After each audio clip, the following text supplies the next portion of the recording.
অমানবিক জীবনযাপন করছেন সাংবাদিক ভাই বোনরা, সারা বাংলাদেশে সফর করে আমি দেখেছি। তাহলে এই যে একটা হচ্ছে কর্মসংস্থান না থাকা, দ্বিতীয়ত হচ্ছে কর্মসংস্থান থাকার পরেও এটার যে শেষ কোথায়, গন্তব্য কোথায়, সেটা আবার আমরা জানি না। এরপরে এসছে হচ্ছে যে আপনার বর্জ্য ব্যবস্থাপনার কথা এসছে, আমাদের ময়লা বর্জ্য সব কিছু মিলায়ে যে একটা ক্যাওটিক সিচুয়েশন চলছে। পলিউশনের কথা আসছে, আপনি জানেন যে আমাদের প্রত্যেকটা শহর দূষণে প্রথম হয়ে গেছে।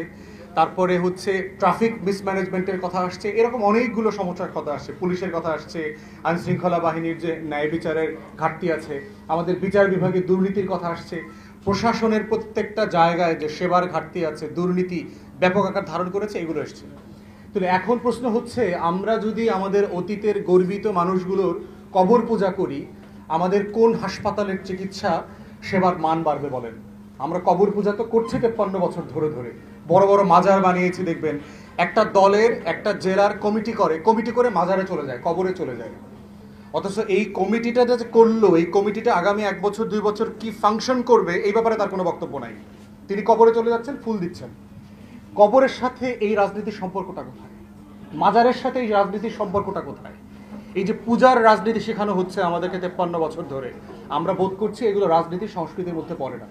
আপনি গুরুজনদেরকে সম্মান করবেন, গুরুজনদেরকে মনে রাখবেন, তার জন্য দোয়া করবেন, তার জীবন থেকে শিখবেন, তার ভালো কাজগুলোকে আপনি করার চেষ্টা করবেন, তার জীবনের ভুল থেকেও আপনি শিক্ষা নেবেন যে আমি এই কাজগুলো যেন না করি, আমি যেন হাসিনার মতো স্বৈরাচার না হই, এটা আমাকে মাথায় রাখতে হবে কোনোদিন ক্ষমতায় গেলে।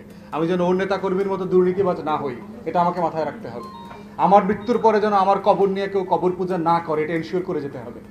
আমার জীবদ্দশায় রাষ্ট্রের টাকায় কোনো দালান কোঠা সেতু উদ্বোধন করলে সেটা যেন আমার নামে না হয়, এটা হওয়ার সুযোগ নাই। এটা আমার বাপের টাকা দিয়ে আমি রাস্তা করে দেই নেই, এটা অমুক প্রধানমন্ত্রীর উপহার। দেখবেন বিএম কলেজের গাড়ির সামনে লেখা দেখলাম, এই আসার পথে আমি চোখে পড়লো, বিএম কলেজে যে গাড়ি দিচ্ছে প্রধানমন্ত্রী বাপের টাকা জমি বেচে দিচ্ছে, রাষ্ট্রের টাকা দিয়ে দিচ্ছে। তো রাষ্ট্রের টাকা দিয়ে স্টুডেন্টদেরকে একটা বাস দিচ্ছে উপহার, এটা তো এমনিতে দেওয়ারই কথা। আপনি উপহার দিলেন মানে কি? উপহার জিনিসটা কখন হয়? যখন আপনার পকেটের টাকা দিয়ে আপনি আরেকজনকে একটা জিনিস দেন, সেটা উপহার হয়। করের টাকা দিয়ে সেবা দিলে সেটা তো উপহার হইতে পারে না। প্রধানমন্ত্রীর দেওয়া জমি উপহার, প্রধানমন্ত্রীর দেওয়া বাড়ির উপহার। প্রধানমন্ত্রী ওর বাপের জমিদারি থেকে বাড়ি করে দিচ্ছে গরিব মানুষদেরকে। খাস জমি, রাষ্ট্রের জমি, রাষ্ট্রের মালিককে ফিরায় দিয়েছে, এটা তার দায়িত্ব।